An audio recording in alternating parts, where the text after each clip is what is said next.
Catecismo da Igreja Católica. Primeira parte, a profissão de fé. Segunda secção, a profissão da fé cristã. Capítulo 1. Creio em Deus Pai. Artigo 1. Creio em Deus Pai Todo-Poderoso, Criador do céu e da terra. Parágrafo 5. O céu e a terra, números de 325 a 327. O símbolo dos apóstolos professa que Deus é Criador do céu e da terra. E o símbolo niceno-constantinopolitano explicita: de todas as coisas, visíveis e invisíveis. Na Sagrada Escritura, a expressão céu e terra significa tudo que existe, a criação inteira. Indica também o laço que, no interior da criação, ao mesmo tempo une e distingue céu e terra. A terra é o mundo dos homens. O céu ou os céus pode designar o firmamento, mas também o lugar próprio de Deus. Pai nosso que estais nos céus, Mateus 5:16, e, por conseguinte, também o céu que é a glória escatológica. Finalmente, a palavra céu indica o lugar das criaturas espirituais, os anjos, que rodeiam Deus. A profissão de fé do Quarto Concílio de Latrão afirma que Deus, desde o princípio do tempo, criou do nada ao mesmo tempo uma e outra criatura, a espiritual e a corporal, isto é, os anjos e o mundo terrestre. Depois criou a criatura humana, que participa das duas primeiras, formada, como é, de espírito e corpo. 1. Os anjos.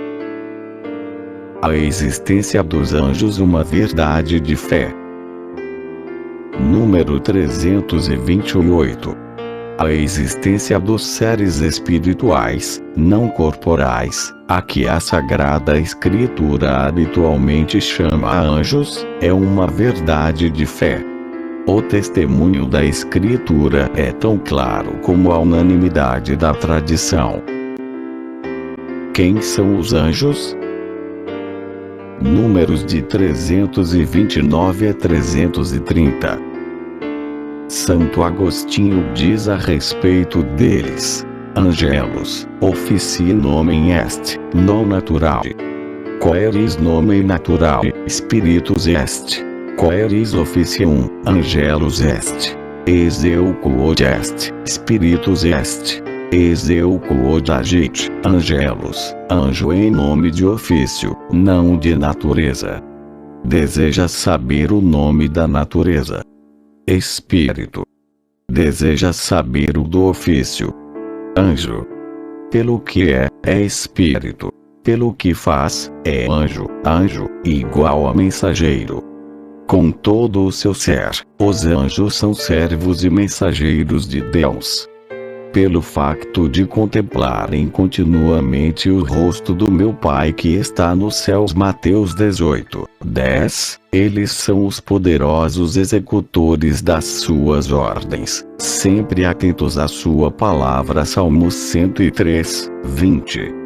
Enquanto criaturas puramente espirituais, são dotados de inteligência e vontade.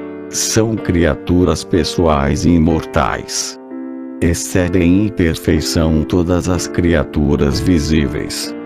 O esplendor da sua glória assim o atesta. Cristo com todos os seus anjos. Números de 331 a 333. Cristo é o centro do mundo dos anjos, angélico.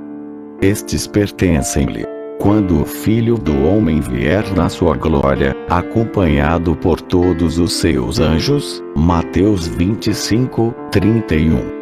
Pertencem-lhe, porque criados por e para ele. Em vista dele é que foram criados todos os seres, que há nos céus e na terra, os seres visíveis e os invisíveis, os anjos que são os tronos, senhorias, principados e dominações. Tudo foi criado por seu intermédio e para ele. Colossenses 1:16, e são dele mais ainda porque ele os fez mensageiros do seu plano salvador. Não são eles todos espíritos ao serviço de Deus, enviados a fim de exercerem um ministério a favor daqueles que hão de herdar a salvação. Hebreus 1:14. Eles, desde a criação e ao longo de toda a história da salvação, anunciando de longe ou de perto esta mesma salvação, e postos ao serviço do plano divino da sua realização, eles fecham o paraíso terrestre, protegem Ló, salvam Agar e seu filho, detêm a mão de Abraão pelo seu ministério, é comunicada a lei, são eles que conduzem o povo de Deus, anunciam nascimentos e vocações, assistem os profetas, para não citar senão alguns exemplos.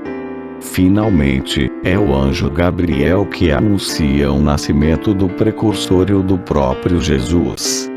Da encarnação à ascensão, a vida do Verbo encarnado é rodeada da adoração e serviço dos anjos.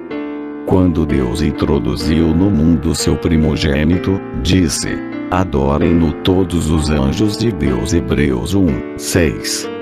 O seu cântico de louvor, na altura do nascimento de Cristo, nunca deixou de se ouvir no louvor da Igreja. Glória a Deus. Lucas 2:14. Eles protegem a infância de Jesus, servindo-o no deserto e confortam-no na agonia no momento em que por eles poderia ter sido salvo das mãos dos inimigos como outrora Israel. São ainda os anjos que evangelizam, anunciando a boa nova da encarnação e da ressurreição de Cristo. E estarão presentes a quando da segunda vinda de Cristo, que anunciam, ao serviço do seu juízo. Os anjos na vida da Igreja. Números de 334 a 336. Daqui resulta que toda a vida da Igreja beneficia da ajuda misteriosa e poderosa dos anjos. Na sua liturgia, a Igreja associa-se aos anjos para adorar a Deus 3 vezes Santo. Invoca a sua assistência, como na oração e para Deducante Te Angeli, conduzam-te os anjos ao paraíso da liturgia dos defuntos, ou ainda no hino querubínico da liturgia bizantina, e festeja de modo mais particular a memória de certos anjos, São Miguel, São Gabriel, São Rafael e os anjos da guarda. Desde o seu começo até a morte, a vida humana é acompanhada pela sua assistência e intercessão. Cada fiel tem a seu lado um anjo como protetor e pastor para o guiar na vida. Desde este mundo, a vida cristã participa, pela fé, na sociedade bem-aventurada dos anjos e dos homens, unidos em Deus. 2. O mundo visível. Números de 337 a 349. Foi o próprio Deus que criou um mundo visível, com toda a sua riqueza, a sua diversidade e a sua ordem. A Sagrada Escritura apresenta a obra do Criador, simbolicamente, como uma sequência de 6 dias de trabalho divino, que terminam no repouso do 7º dia. O texto sagrado ensina, a respeito da criação, verdades reveladas por Deus para nossa salvação, as quais permitem conhecer a natureza última e o valor de todas as criaturas e a sua ordenação para a glória de Deus. Nada existe que não deva a sua existência a Deus Criador. O mundo começou quando foi tirado do nada pela palavra de Deus. Todos os seres existentes, toda a natureza, toda a história humana radicam neste acontecimento primordial. é a própria Gênese, pela qual o mundo foi constituído e o tempo começado. Cada criatura possui a sua bondade e perfeição próprias. Acerca de cada uma das obras dos 6 dias está escrito: e Deus viu que era bom. Foi em virtude da própria criação que todas as coisas foram estabelecidas segundo a sua consistência, a sua verdade, a sua excelência própria, com o seu ordenamento e leis específicas. As diferentes criaturas, queridas pelo seu próprio ser, refletem, cada qual a seu modo, uma centelha da sabedoria e da bondade infinitas de Deus. É por isso que o homem deve respeitar a bondade própria de cada criatura, para evitar o uso desordenado das coisas, que despreza o Criador e traz consigo consequências nefastas para os homens e para o seu meio ambiente. A interdependência das criaturas é querida por Deus. O sol e a lua, o cedro e a florzinha, a águia e o pardal. O espetáculo das suas incontáveis diversidades e desigualdades significa que nenhuma criatura se basta a si mesma.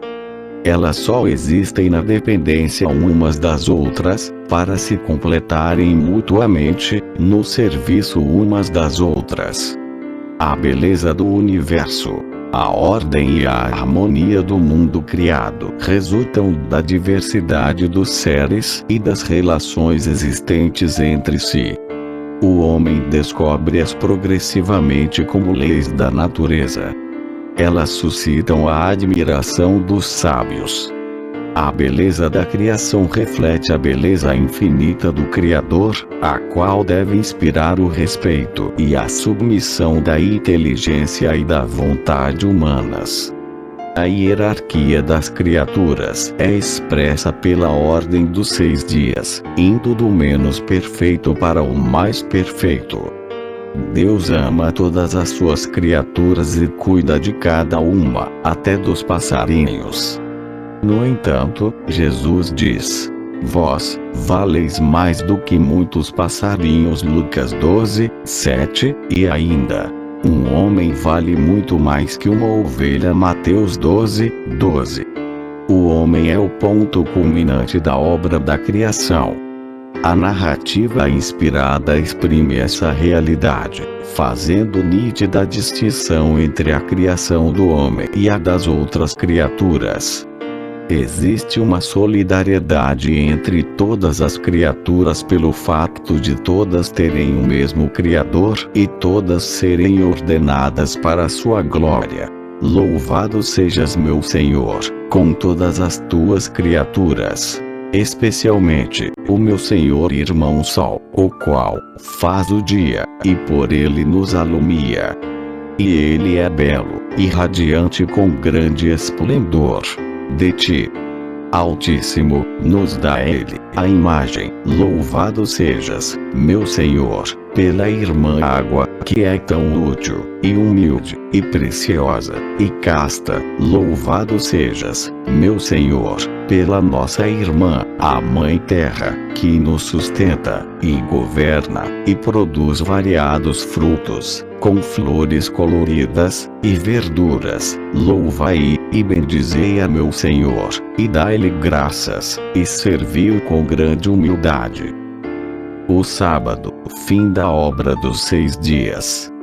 O texto sagrado diz que Deus concluiu, no 7º dia, a obra que fizera e que assim se completaram o céu e a terra.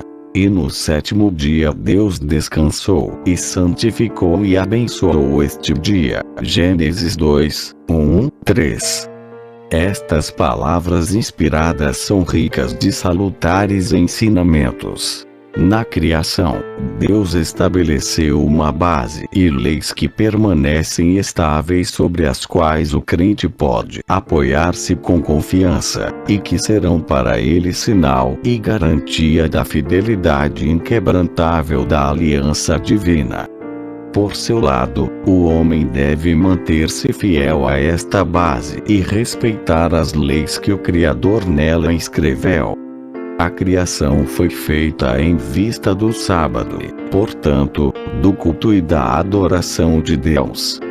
O culto está inscrito na ordem da criação, operida in o preponatur. Nada se antepõe à obra de Deus, ao culto divino, diz a regra de São Bento, indicando assim a justa ordem das preocupações humanas. O sábado está no coração da lei de Israel. Guardar os mandamentos é corresponder à sabedoria e à vontade de Deus, expressas na sua obra da criação. O 8º dia. Mas para nós, um dia novo surgiu, o dia da ressurreição de Cristo. O 7º dia acaba a primeira criação. O 8º dia começa a nova criação. A obra da criação culmina, assim, na obra maior da redenção. A primeira criação encontrou o seu sentido e culmina a nova criação em Cristo, cujo esplendor ultrapassa o da primeira. Resumindo, Números de 350 a 354. Os anjos são criaturas espirituais que glorificam a Deus sem cessar e servem os seus planos salvíficos em relação às outras criaturas. Ad omnia bona nostra cooperantur angeli, os anjos prestam a sua cooperação a tudo quanto diz respeito ao nosso bem. Os anjos assistem a Cristo, seu Senhor, servindo de modo particular no cumprimento da sua missão salvífica em relação aos homens. A Igreja venera os anjos, que a ajudam na sua peregrinação terrestre e protegem todo o gênero humano. Deus quis a diversidade das suas criaturas e a sua bondade própria, a sua interdependência e a sua ordem. Destinou todas as criaturas materiais para o bem do gênero humano. O homem, e através dele toda a criação, tem como destino a glória de Deus. Respeitar as leis inscritas na criação e as relações derivantes da natureza das coisas, é princípio de sabedoria e fundamento da moral.